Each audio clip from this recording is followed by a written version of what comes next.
রাজ্য সরকার বা কেন্দ্র সরকারের যে কোনো সরকারি পরীক্ষায় ঘড়ির ঘন্টা ও মিনিট কাঁটার মধ্যবর্তী কোণ নির্ণয়ের একটি করে অঙ্ক দেওয়া থাকে।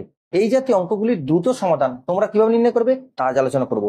আজ তোমাদের এমন একটা ট্রিক্স শেখাবো যে ট্রিক্সের মাধ্যমে তোমরা মাত্র কয়েক সেকেন্ডের মধ্যে এই জাতীয় অঙ্কগুলির দ্রুত সমাধান করতে পারবে। দেখো অঙ্কটা কি দেওয়া আছে, একটি ঘড়িতে 8টা 20 মিনিট বাজলে ঘড়ির ঘন্টা ও মিনিটের কাঁটার মধ্যবর্তী কোণের মান কত হবে তোমাকে নির্ণয় করতে হবে। তোমরা কিভাবে নির্ণয় করবে?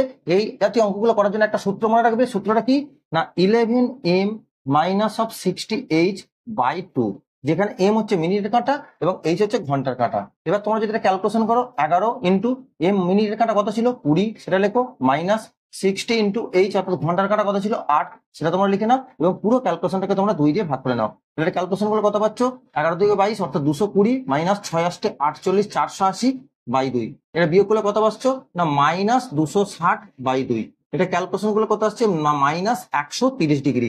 মাইনাস চিহ্নটা তোমরা না সবসময় প্লাস চিহ্নটা ধনাত্মক মানটা নেবে, যেটা তোমার আছে অপশন বি এর মধ্যে। তাহলে এই অঙ্কটা তোমরা যদি বুঝতে পারো তাহলে এই অঙ্কের উত্তর কত হবে তোমার উত্তর কমেন্ট বক্সে জানাও। ভিডিওটি ভালো লাগলে লাইক করো এবং এই ধরনের নিত্য নতুন ভিডিওর আপডেট পাওয়ার জন্য অবশ্যই চ্যানেলটিকে সাবস্ক্রাইব করো।